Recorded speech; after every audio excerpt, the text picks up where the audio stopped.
আসসালামু আলাইকুম। আশা করি আপনারা সবাই ভালো আছেন। আমরাও আছি আলহামদুলিল্লাহ ভালো। নতুন একটি ব্লগ নিয়ে আপনাদের মাঝে হাজির হয়ে গেলাম। ঘুম থেকে উঠেছি 9:30টার দিকে। আর আরশিয়া তার কিছুক্ষণ পরে ঘুম থেকে উঠেছে। বাট এখন শুয়ে আছে, কোনোভাবে সে বিছানা থেকে উঠবে না। তার একটাই সমস্যা, সে হচ্ছে রাত্রেবেলা কোনোভাবেই ঘুমাবে না। আর সকালবেলা তার কোনোভাবেই ঘুম ভাঙবে না। তো মেয়েটা হচ্ছে মানে ওকে এই পাশ থেকে ওই পাশে আনতেছে আর ও শুয়ে পড়তেছে। আর তার তো অনেক অনেক গল্পগুজব আছেই। একা একাই অনেক অনেক কথা বলে এখন। আগে ভাবতাম যে আরশিয়া কবে কথা বলা শিখবে, আর এখন এত কথা বলে মাঝে মাঝে মনে হয় যে একটু চুপ করে থাকলে ভালো হতো। আর মেয়েটা এখন মাশাআল্লাহ এত পরিমাণে দুষ্টামি করে আমার সাথে, ওর সাথে দুষ্টামি করতে করতে আমার অনেক সময় কেটে যায়। তো ঘুম থেকে ওঠার পরে বিছানা কিছুটা গুছানো ছিল আর কিছুটা এলোমেলো এখনো আছে, কারণ আরশিয়া ঘুম থেকে উঠতেছিল না। এই সাইড থেকে মশারিটা খুলতে পারছিলাম না। তো ও ঘুম থাকা অবস্থায় শুধুমাত্র ওর বালিশটাই ওর মাথার নিচে ছিল, আর আমি বিছানার উপর যা যা আর কি কাঁথা কম্বল থাকে ওগুলো সব আমি ভাঁজ করে নিয়েছি। এখন মশারিটা তুলে বিছানাটা ঝাড়ু দিয়ে আমি সকালের খাবার খাবো। তো সকালবেলা আমার শাশুড়ি মা রান্না টান্না করে রেডি করে রেখেছিল, আমি ঘুম থেকে উঠে খাবারটা খেয়ে নিয়েছি। আর আরশিয়াকেও খাবার খাওয়াই দিয়েছি। এখন দুপুরবেলা রান্নার প্রিপারেশন চলতেছে। তো আমার মেয়ে চলে এসেছে পেঁয়াজ মরিচ সব কিছু কাটার জন্য। মাশাআল্লাহ ও বাড়িতে এসে অনেক বেশি চঞ্চল দুষ্টামি করতেছে। ওকে যেহেতু গোসল করাবো এই কারণে কিছুই বলতেছি না। এই কয়েকটা দিন দেখছি যে আরশিয়া মানে জুতা স্যান্ডেল ছাড়া কোনোভাবেই নামবে না, বাট আজকে দেখলাম ও খালি পায়েই মাটিতে পা দিয়েছে। আর মাটিতে কিন্তু পা দিলে একটা শান্তি লাগে, শরীরের জন্য উপকার, তাই ওকে আর কিছু বলিনি। তারপর দুষ্টামি শেষ করে ওকে নিয়ে আসলাম গোসল করায়। আর গোসল করানোর পর তার মাথা তো খুবই গরম থাকে, কারণ সে তার মানে গোসলই শেষ হইতে চায় না। পানি তার এত পছন্দ, আমার মনে হয় প্রতিটা বাচ্চারই মনে হয় সেম, পানি অনেক পছন্দ। তো ও হচ্ছে গোসল করবে এই কারণে কান্না করছিল, এই কারণে ওর বাবা ওকে ফোন দিয়েছে। আর ও কোনোভাবে মাথা মুছতে চায় না, এইটা যে আমারে কত পরিমাণে জ্বালায় বলার ভাষা নেই। মাথার মানে চুলে যে পানি থাকবে কোনোভাবেই পানিটা আমাকে মুছতে দিবে না, প্রচণ্ড পরিমাণে চিল্লায় কান্নাকাটি করে। তাই আর কি করব, লাস্টে ওকে হচ্ছে হেয়ার ড্রাই দিয়ে চুলগুলা শুকাই দেওয়া হয়। ভাবতেছি ওর চুলগুলা কেটে দিব, কারণ গরম আসতেছে, এর ভিতরে ও এরকম ডিস্টার্ব করে, কারণ চুলগুলা ভিজা থাকলে দেখা যাবে বাবুর ঠান্ডা লেগে যাবে। তাই হয়তো বড় চুলটা কেটে ফেলতে হবে, কিন্তু চুল কাটতে সত্যি অনেক অনেক বেশি মায়া লাগে, মনে হয় চুলটা রেখে দিই, বাট কিছুই করার থাকে না আসলে। জানি না লাস্ট পর্যায়ে কি করব। তো এখন ড্রেসিং টেবিলের অবস্থা এই, কারণ সে সব কিছু এলোমেলো করছে। আর ওকে গোসল করানোর পরে তেল টেল দেওয়ার কারণে সব কিছু মানে উল্টোপাল্টা হয়েছে। আর বিয়ের যে আমরা সাজুগুজু করেছিলাম সব কিছু এলোমেলো। আমরা আবার কালকে চলে যাব, এই কারণে কোনো কিছুই গোছাচ্ছি না। তো এগুলো তো আবার আমাদের লাগেজে উঠাইতে হবে, এই কারণে ভাবলাম যেমন আছে ওরকমই থাকুক, কালকে তো গোছাই নিয়েই যেতে হবে। তাই হালকা পাতলা উপরে যতটুকু গোছানোর অতটুকু গোছাইতে হবে। আর বাড়িতে আসার পরে প্রতিবারই দেখা যায় আরশিয়া একটু না একটু অসুস্থ হয়। মাঝখানেও বেশ অসুস্থ হয়ে পড়েছিল, কাশি দিতে দিতে বমি করেছে। তারপর ওকে অনেকগুলো ওষুধও দেওয়া হয়েছে, বমির ওষুধ আর কি, তারপর ঠান্ডার ওষুধ খাওয়ানো হচ্ছে। সবাই দোয়া করবেন আরশিয়ার জন্য যেন সুস্থ হয়ে যায়। আর বাচ্চা অসুস্থ থাকলে অনেক পরিমাণে খারাপ লাগে। ও একদিন মাঝখানে হচ্ছে সারাদিন 8 বার বমি করেছিল। বমি করতে করতে ওর অবস্থা পুরাই খারাপ হয়ে গিয়েছিল, মানে পানি পর্যন্ত খেতে পারছিল না। তো এখন ও মানে অনেকটা শুকায় গেছে বাড়িতে আসার পরে, অনেক দৌড়াদৌড়ি করে সারাদিন, দুষ্টামি ফাজলামি করতে করতে। আরও সবসময় দেখা যায় যে রোদ্দুরের ভিতর গিয়ে একা একাই দাঁড়ায় থাকে, খেলা করে, কোনোভাবে আসতে চায় না। তো এখন কিছু করার নাই, গ্রামে থাকলে এরকমটা হবেই, বাইরে যাবে একটু দুষ্টামি ফাজলামি করবে। আর এসব করতে করতে মাঝখান দিয়ে ওই অসুস্থ হয়ে গেছে। তো আমার ঘরটা ক্লিন করা শেষ, এখন আমি যাব মা আর আরিফা কি করে দেখতে। তো এখানে এসে দেখি যে আরিফা রান্নার জন্য সব কিছু কেটে কুটে নিচ্ছে। আর এটা কি বলেন তো, এটা হচ্ছে কলা গাছের যে পাতা থাকে না, পাতার যে ডাঁটি আর কি, ওইটা আর কি। এইটা যে খাওয়া যায় এটা আমি আগে জানতাম না, আমি আমার শ্বশুরবাড়িতে এসেই জানছি যে এটা খাওয়া যায়। এই যে ছোট ছোট এই আলু দিয়ে, এই যে শক্ত শক্ত এই ডাঁটা দিয়ে রান্না করবে। তো মা রান্না করবে এটা, কারণ আমি এটা রান্না করতেও পারি না। আর এই যে দেখেন কলাগুলা যে যে ডাঁটিটা আর কি ওইটা কেটে নিছে, এটাই তরকারির ভিতর দিবে। তো কলা গাছে সব কিছুতেই তো প্রচুর পরিমাণে আয়রন থাকে, খাওয়া উপকার কিন্তু কখনো খাওয়া হয়নি। তো দুপুরবেলা রান্নার জন্য আবার লাল শাক কেটে দিচ্ছে মা। আর সত্যি বলতে আমার শাশুড়ি তো অনেক গুণবতী একজন মানুষ। সে দেখেন তার মানে সবজির বাগান থেকে সবকিছু নিয়ে আমরা রান্না করি। আমাদের আর কিছু কিনা লাগে না। তো আমরা আসলে দেখা যায় যে অল্প স্বল্প বাজার করা হয়। কিন্তু আমার মনে হয় যে আমার যখন শ্বশুর-শাশুড়ি থাকে, উনারাও মনে হয় কোনো বাজার সদাই করে না। কারণ এইখানে যে পরিমাণে সবজি মায়ের, তাতে করে আর বাজার করা লাগে না। কারণ মা প্রচুর পরিমাণে সবজি লাগায়, সবজি গাছও মার অনেক হয়। এখানে টমেটো গাছ, সিম গাছ লাগানো, তারপর হচ্ছে লাউয়ের গাছ।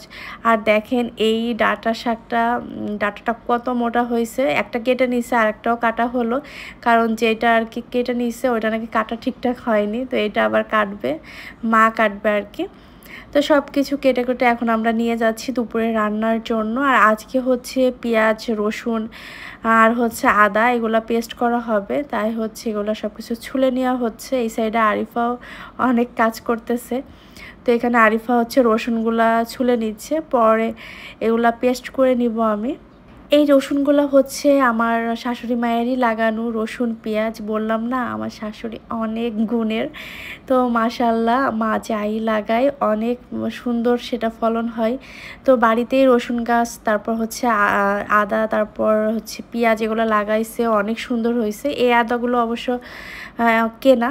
আর যে রসুনগুলো দেখছেন এই রসুনগুলো কিন্তু মায়েরই লাগানো। তো এখন আমি ফ্রেশ হয়ে গিয়েছি, আর এর ভিতরে সব কিছু রেডি করে ফেলেছিল আরিফা। তো এখন এগুলো আমি পেস্ট করে নিয়েছি। এখানে আদা, রসুন সব কিছু আর কি আমার পেস্ট করা হয়ে গেছে। এখন জিরাটা পেস্ট করে নিব। আর দুপুরবেলা রান্না করব সাথে মুরগির মাংস। তো মুরগির মাংসটা আমার শাশুড়ি মা কেটে নিচ্ছে। আলহামদুলিল্লাহ এরকম একটা পরিবার পেয়েছি, সবাই অনেক বেশি ভালো। আমার শ্বশুরবাড়ির সবাই অনেক বেশি ভালো, সবাই প্রতিটা কাজেই অনেক হেল্প করে। বলতে গেলে আমি আরও কোনো কাজ করি না, ওরা সব কিছু এই যে গুছিয়ে দিয়েছে। আর এখন আমি নবমের মধ্যে এসেছি রান্না করতে। রান্না করা তো আসলে খুব বেশি কষ্টের না, যদি সব কিছু গোছানো থাকে। তো এখানে সব কিছুই গোছাই কেটে কুটে ধুয়ে দিয়েছে, জাস্ট আমি এখন রান্না করে নিব। তো এই যে এখানে হচ্ছে আমি প্রথমে মুরগিটা বসাই দিছি।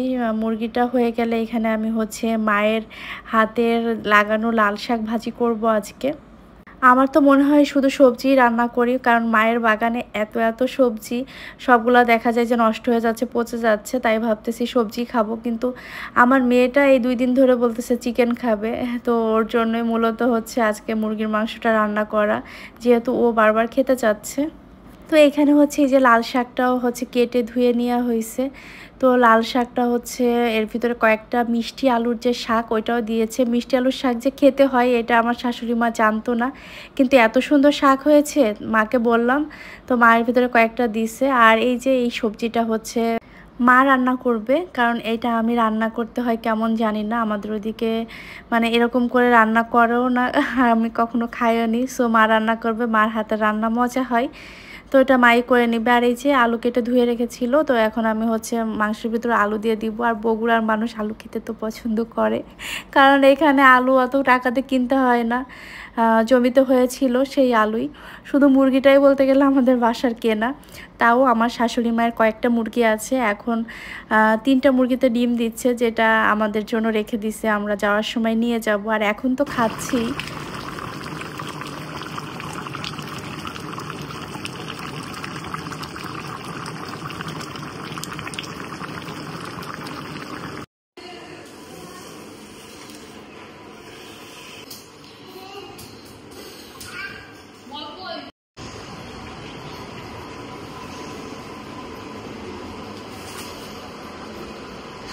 তো বিকালবেলা আমরা হচ্ছে বাইরে বের হয়েছি, বিকালবেলা একটু ঘুরে টুরে এখন হচ্ছে আমরা আমি, আরিফা, আরশিয়া, শ্রাবণ আমরা সবাই মিলে চলে এসেছি মায়ের জন্য একটা জিনিস নেওয়ার জন্য।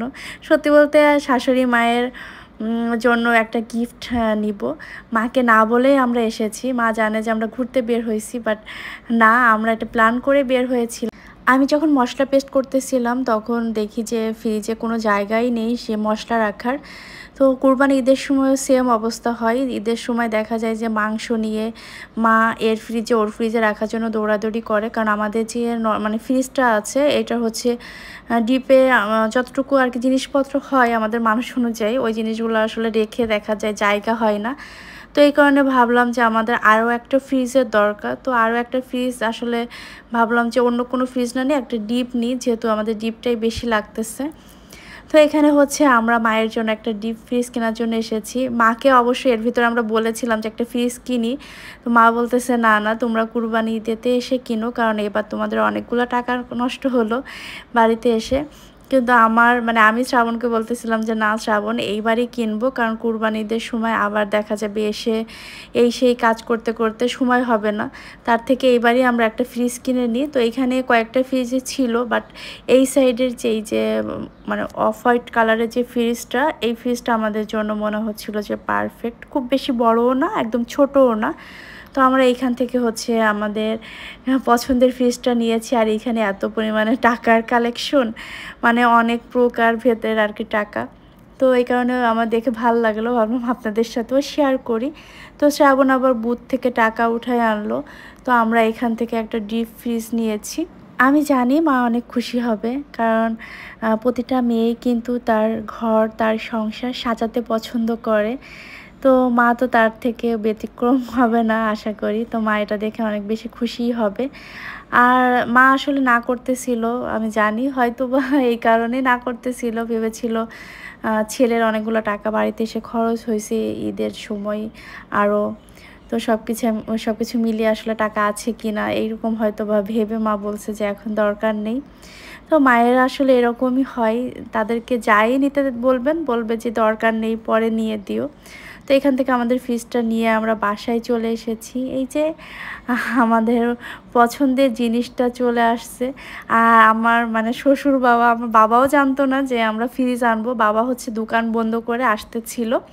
তো রাস্তার মাঝখানে বাবার সাথে দেখা হয়েছে। দেখা হলে বাবাকে বললাম যে ফ্রিজটা নিয়েই আসেন। তো বাবাকে দেখে মনে হচ্ছিল বাবা অনেক বেশি খুশি হইছে। তার বাবাকে দেখে মনে হচ্ছিল মাও খুশি হবে। যাই হোক, এখন ফ্রিজটা ঘাড়ে করে নিয়ে আসা হলো বাসায়। সবাই দেখতেছিল এসে। আমার খুব ভালো লাগতেছিল, কারণ ফ্রিজটা দেখে মাও দেখলাম যে হাসতেছে। খুশিই হয়েছে, খুশি হবে না কেন? কারণ এটা তো প্রয়োজনই ছিল। তো এখন হচ্ছে চিন্তা এই ফ্রিজটা কোথায় রাখা হবে? মানে এই চিন্তা এখন আমাদের অবস্থা খারাপ, কারণ ফ্রিজের লাইন যেখানে সেখানে তো অলরেডি একটা ফ্রিজ আছে। আর একটা লাইন যেখানে সেইখানে রান্নাঘরে।